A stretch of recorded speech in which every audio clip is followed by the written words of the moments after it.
My name is Gandhi, and I'm chairperson of the Phoenix Settlement Trust.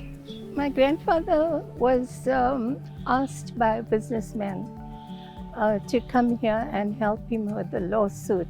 It was a case involving two cousins, and in the first year that he stayed over here, he began to see the racism that was prevalent in South Africa. The whole year, he saw various ways in which, people were being discriminated against, people of color. And so he began to think that he needed to do something.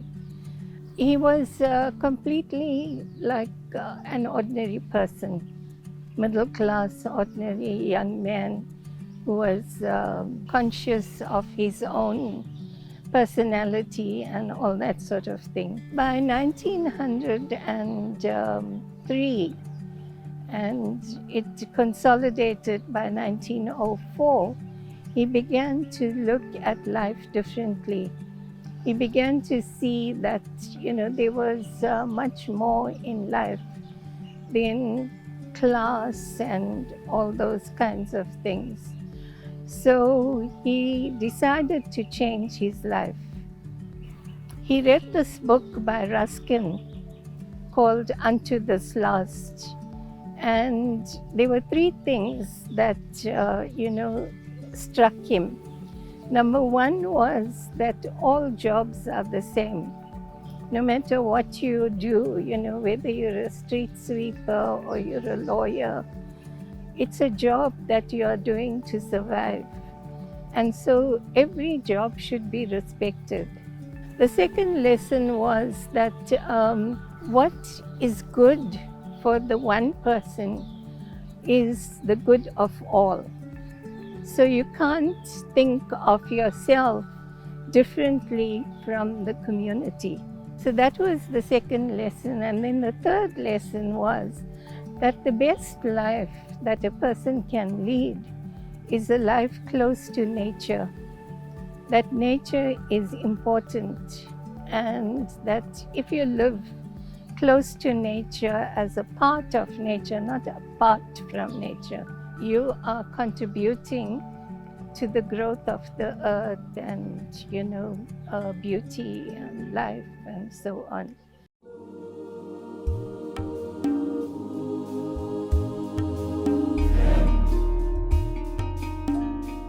In his time, he had brought a lot of people here, and all the people who stayed here participated in the political struggle. You will remember people like Steve Biko. He used to come here, and he used to come with Bani Pitiani and Sats Cooper and Strini Woodley, all those people, and the group. There was also Sam Moodley, who was, Strini's wife. There were also Kusizana Zuma and many other doctors who used to come here and practice in the clinic as students, volunteers. They used to come here and give their voluntary service. There was a flood in those days, and a lot of houses were destroyed in this area.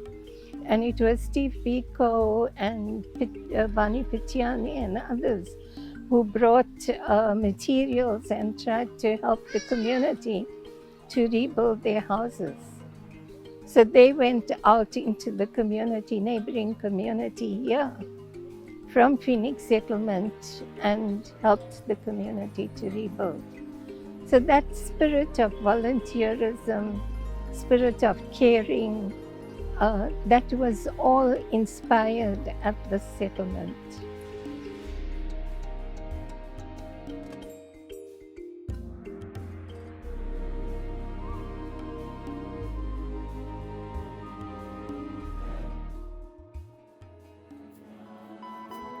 So Gandhiji always knew the power of media. Media is extremely powerful, and he knew that. And he also knew that media can be used by different people to promote their own ends. And therefore he felt that there was necessity to have control over your own media. And so he started the newspaper, and at that time there were other newspapers like the Ilanga Lassi, which was printed by Mr. Dubé, and sometimes they used to do the printing at this press here. So his newspaper was printed in English, in Hindi, in Tamil, and in Gujarati.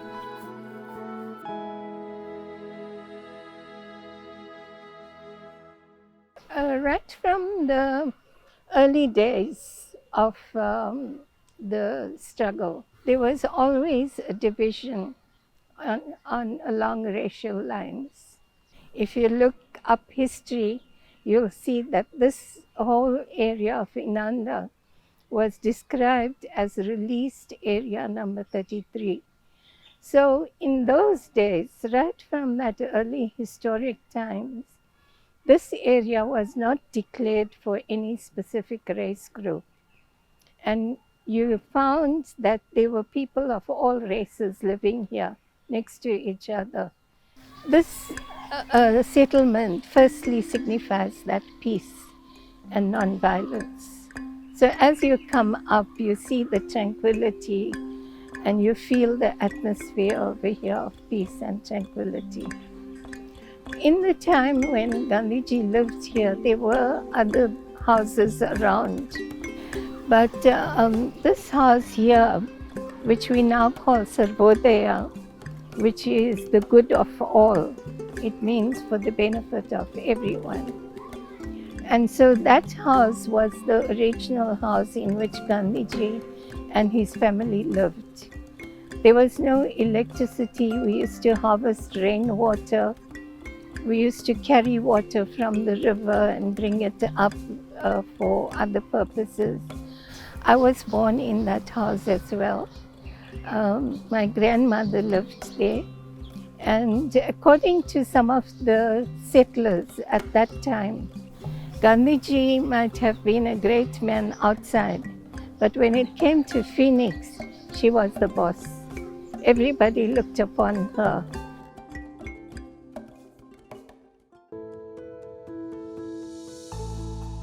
In this museum here, we've got an exhibition on her and on the women's struggle in South Africa, as well as on Kasturba herself and what she did. That is a great significance of this place.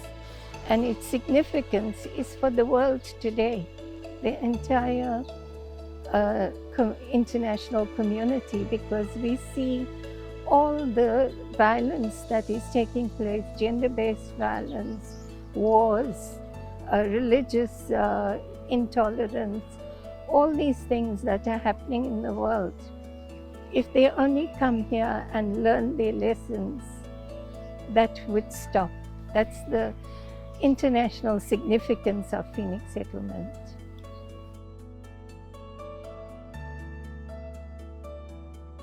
There have been a lot of challenges to this place in terms of race and issues about my grandfather being a racist. A lot of people have come up and they have criticisms. There's lots of things that people have said about him, good things and bad things. And what we are saying is that if you want to learn a positive lesson from anyone, look at the positives that the people have contributed. If you continually dwell on the negative, how are you going to improve your life? How are you going to improve your thoughts? Your thoughts can only be improved if you look at the positive. So it's not what you wear and what church you belong to that makes you superior. It's how you behave that makes you superior.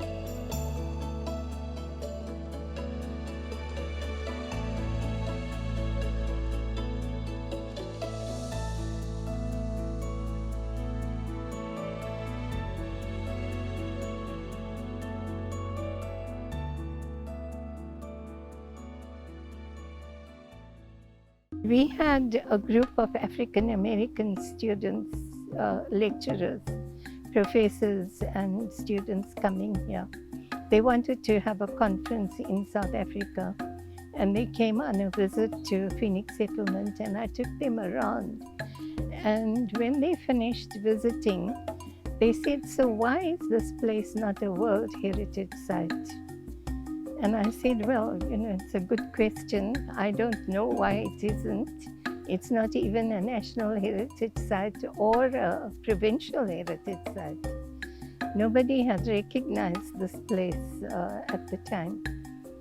So they said, "Do you mind if we take up the issue?" And I said, "Well, go for it if you can. And if you've got the energy, I don't have the energy to do that." They did research, and they've compiled documents, huge documents, and submitted it to SAHRA for World Heritage Site status. But we've reached the stage of having it declared as a National Heritage Site 3 years ago. And Dr. Berry is absolutely determined that he's going to see this place declared a World Heritage Site in his lifetime.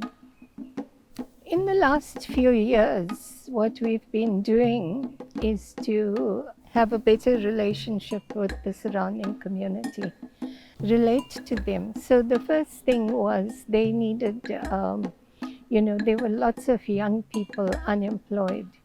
And we felt that if we give them some knowledge of computers, they would become more employable. Which is true, because many of our students from the computer class have got jobs with call centers and places like that. So it's a community person who is now teaching here, and he's now become the coordinator of this whole place. So he takes care of everything around here. We also have food garden here. And the idea is, again, you grow the food and you take the harvest. We don't want anything. We want you to be self-sufficient. So that is the philosophy on which we run this whole thing. So I think the biggest message for the world today is about nonviolence. That conflict is there. For as long as there are two people in the world, there will be misunderstanding, there will be some areas in which you don't agree, and there is conflict. Conflict is a part of life. You can't just wipe away conflict. But how do you deal with conflict is the important thing. How do you manage conflict? And this is where my grandfather's legacy comes in, because he taught the world how to overcome conflict through nonviolent means. When you begin to learn all those things, you can respect each other. And those are the lessons that Phoenix, that my family taught me, and my parents learned it from my grandfather. And I think that it's a very powerful message for the world, that we learn these things and we learn to respect each other and learn to respect nature.